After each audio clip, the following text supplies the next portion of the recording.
I imagine Putin has had a few sleepless nights ever since the escalation in the Middle East. Let us not forget that the changes in Syria has forced the Russian presence mostly out of Syria. It's had to scramble to get new positions in Northern Africa, for example, for force projection in that part of the world. But also in Iran, let's also not forget that Russia signed a strategic partnership with Iran in January. It had Russian specialists in the hundreds on the ground helping Iran develop its very dangerous nuclear program. And of course, Iran was a big supplier of drones and missiles and munitions to Russia. The biggest supply, of course, was the Shahed 136 drones.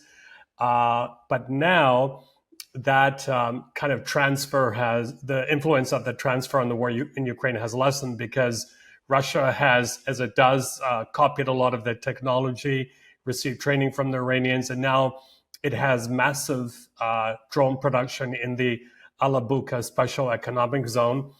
And it's said to have a stockpile of about 13,000 missiles and producing about 200 a month. So while it's lessened its dependence on Iran, it's also has retained a very robust relationship with North Korea for ammunition, for missiles and men, and finally also China in terms of dual-use technology and also help with developing that special economic zone where the drones and other munitions are being made. So the good news for Ukraine is that the Russians are still scrambling because developments after the U.S. involvement in Iran, such as in NATO and at the G7, have shifted the ground quite a bit for Russia and the U.S. stance on the war in Ukraine.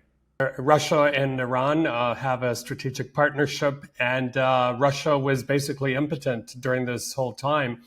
It was not able to come to the aid of the clerics in Tehran at its most desperate moment. And this, of course, sends a signal to other allies, which few remain other allies of Russia, that they cannot be depended upon. Having said that, working in Russia's favor is that for quite some time, 2 weeks perhaps, the attention on Russia's war in Ukraine had shifted towards the Middle East.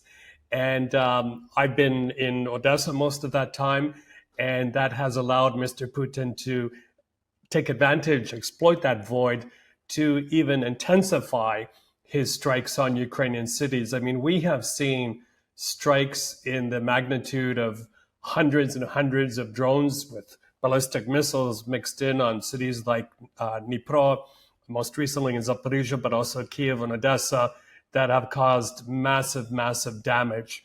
And it reminds us that Russia, again, is not running out of those drones and missiles. In fact, since it's mostly stopped receiving drones from Iran, it's actually managed to improve these drones, putting more explosives on them, making them faster and much more lethal.